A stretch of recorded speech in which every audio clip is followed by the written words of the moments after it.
দিদি পাঞ্জাবির মেটেরিয়াল কি, পাঞ্জাবিতে তুমি কি কাপড় ব্যবহার করো, দিদি শাড়ির মেটেরিয়াল কি, কি ধরনের শাড়িতে আঁকলে ভালো হবে, কি ধরনের শাড়িতে আঁকা যায়। বাপ রে বাপ, এত প্রশ্ন, সব বলছি। হাই, মিতালি আন্টি জুন মাসে তার নাতির অনুষ্ঠানের জন্য পাঞ্জাবি ও ধুতির সেট অর্ডার করেছিল। ধুতিও এই কালার দিয়ে ডিজাইন করে দিতে বলেছিল, যেটা আমি তোমাদের আগেই দেখিয়েছি ব্লক প্রিন্টের মাধ্যমে। এখন চলো পাঞ্জাবিটা দেখাই। অনেকদিন পর আমি ওয়ান লাইন ড্রয়ের মতো এই ধরনের ডিজাইন করব, যেটাকে আমি বরাবর শালুক ফুল প্যাটার্ন বলি। জানি এই প্যাটার্নের কাজ বহু পুরনো, কিন্তু এই ধরনের কাজ সর্বপ্রথম আমি শালুক ফুলের কাছেই দেখি, তাই ওই নামেই ডাকি।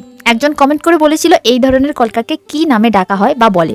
সত্যি বলতে আমি নিজেই জানি না এই ধরনের কাজের নাম কি বা কি বলে। এই ধরনের কাজগুলো একটু ভালো করে লক্ষ্য করে দেখো, একটা লাইনের মাধ্যমে হয়, আর তুলিটা টানার সময় বেশিরভাগ ক্ষেত্রে এক টানে করতে হয়। যদি থামিয়ে থামিয়ে করো, লাইনগুলো বাঁকা বাঁকা দেখাবে, সোজা দেখাবে না। আঁকা বাঁকা লাগলে তখন কিন্তু কাজের সৌন্দর্যটা হয়তো হারিয়ে যাবে, কিংবা ফিনিশিংটা অত ভালো দেখাবে না। আমি তো আমার মতো করে ফেলি, আমার তো দারুণ লাগে। গাছপালা, পশু পাখি, নদী নালা, এত কিছু প্রাকৃতিক সৌন্দর্যগুলো ফুটিয়ে তোলা যায়, যা দেখে সত্যি আমি তো বুড়ো ধাড়ি ভালো লাগে, বাচ্চাদের তো ভালো লাগবেই। আন্টি আমার আগের পুরনো একটা ডিজাইন দেখে বলেছিল ওই টাইপের করে দিতে, কিন্তু এই ধরনের কাজের অর্ডার তো আমার কম আসে, তাই ওই ডিজাইনটার কথা মাথায় রেখে কিছু কিছু জিনিস বাদ দিয়েছি, কিছু জিনিস এক্সট্রা যোগ করেছি, আর কিছু জিনিস বদল করে দিয়েছি।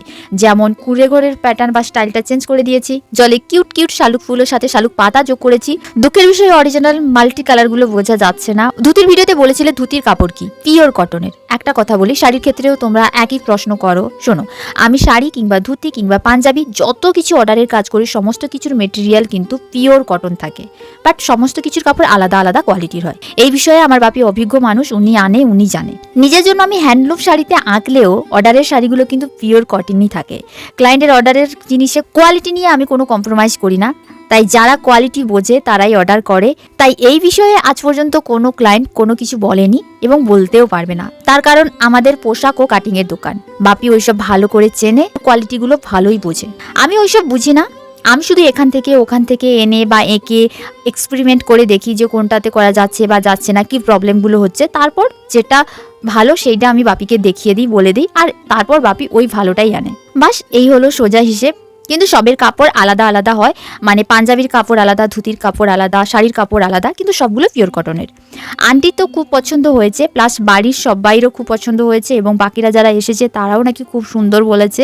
আমি কি করে জানবো? অবশ্যই আন্টি আমায় মেসেজ করে জানালো, তাই জানলাম। তোমাদের কেমন লেগেছে জানিও। দেখা হচ্ছে কালকে।